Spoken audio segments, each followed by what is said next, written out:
This channel does not promote any violent, harmful, or illegal activities. All content provided by this channel is meant for an educational purpose only.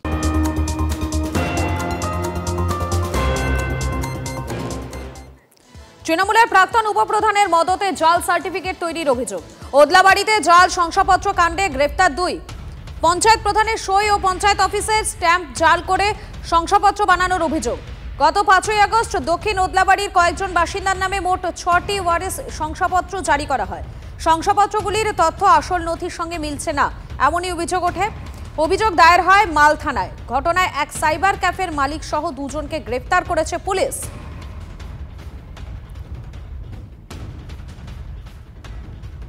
তৃণমূলের প্রাক্তন উপপ্রধানের মদতে জাল certificate তৈরির অভিযোগ। ওদলাবাড়িতে জাল শংসাপত্র কাণ্ডে গ্রেফতার 2। পঞ্চায়েত প্রধানের সই এবং পঞ্চায়েত অফিসে স্ট্যাম্প জাল করে শংসাপত্র বানানোর অভিযোগ। গত 5ই আগস্ট দক্ষিণ ওদলাবাড়ির কয়েকজন বাসিন্দার নামে মোট 6টি ওয়ারিশ শংসাপত্র জারি করা হয়। শংসাপত্রগুলি তথ্য আসল নথির সঙ্গে মিলছে না বলে অভিযোগ ওঠে। অভিযোগ দায়ের হয় মাল থানায়। ঘটনায় এক সাইবার ক্যাফের মালিক সহ 2 জনকে গ্রেফতার করেছে পুলিশ। আমাদের প্রতিনিধি রনি রয়েছেন আমাদের সঙ্গে, বিস্তারিত জানাও। দেখো মধুকল্পিতা, যেমনটা জানা গিয়েছে যে মালবাজার মহকুমার ওদলাবাড়ি গ্রাম পঞ্চায়েত, সেই গ্রাম পঞ্চায়েতেই এই অভিযোগ উঠেছে, যেখানে জাল শংসাপত্র তৈরি করার অভিযোগ উঠেছে প্রাক্তন তৃণমূল প্রধানের বিরুদ্ধে। তিনি 14,000 টাকা নিয়েছিলেন অভিযুক্তদের থেকে, এমনটাই অভিযোগ। এবং ওয়ারিশন সার্টিফিকেট লাগবে, এই জন্যই তাকে বলা হয়েছিল, যেহেতু সে প্রাক্তন উপপ্রধান তিনি সহজে করতে পারবেন, কিন্তু তারা আদৌ আজ করতে পারেননি যে সেটা আসলে জাল সার্টিফিকেট দেওয়া হবে এবং স্ট্যাম্প জাল হবে। তারা সেই কাগজ নিয়ে যখন বিএলআর অফিসে জমা দিতে যান, তখন দেখতে পান যে তার মধ্যে মেমো নাম্বার নেই।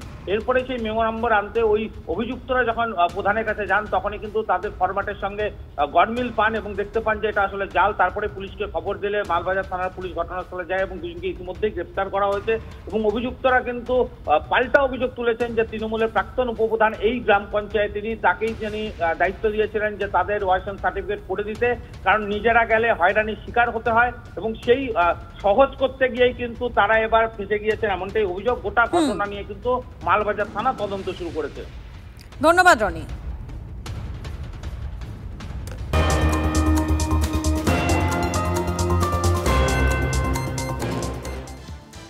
আসানসোলে জঙ্গলে উদ্ধার দুর্গাপুরের ছাত্রীর দেহ। কিশোরীকে খুন করে জঙ্গলে ফেলে দেওয়ার অভিযোগ পরিবারে।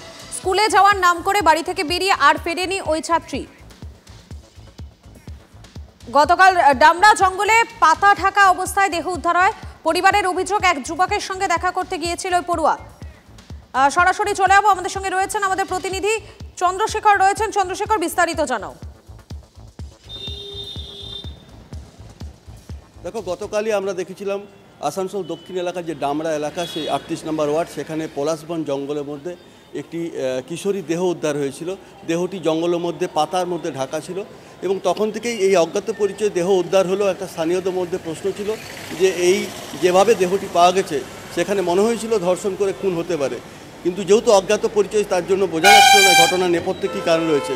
কারণ ওই দেহটি এবার পুলিশ শনাক্ত করতে পেরেছে। ওই কিশোরী গোপাল মাঠের বাসিন্দা, 10ম শ্রেণীর ছাত্রী। এবং যেটা জানা যাচ্ছে, এই ডামরা এলাকার এক রাকেশ পাসওয়ানের সঙ্গে তার প্রেমের সম্পর্ক হয়েছিল বা ফেসবুকের মাধ্যমে আলাপ হয়েছিল এবং তার ডাকেই সে এসেছিল। তারপরে হঠাৎ করে তার দেহ পাওয়া গেল। রাকেশ পাসওয়ান সে পালিয়ে গেছিল। তারপর পুলিশ তাকে গ্রেপ্তার করে এবং পুলিশ আস্তে আস্তে তদন্ত শুরু করেছে ঠিক ঘটনা কী ঘটেছিল। পরিবারের থেকে দাবি উঠেছে এই ঘটনার পেছনে খুন থাকতে পারে। স্থানীয়রা দাবি করছে ধর্ষণ করে খুন, কারণ যেভাবে দেহ পাওয়া গেছে, রক্তাক্ত দেহ ছিল, অর্থাৎ নীল রঙের চুড়িদার ছিল, চুড়িদারের মধ্যে রক্ত ছিল, চোখে রক্ত দাগ পাওয়া গেছে, গলায় কালশিটের দাগ পাওয়া গেছে। এই মৃত্যু স্বাভাবিক নয় এবং এর পিছনে কী কারণ থাকতে পারে, ধর্ষণ করে খুন নাকি শুধুই খুন, সবটাই পুলিশ খতিয়ে দেখছে।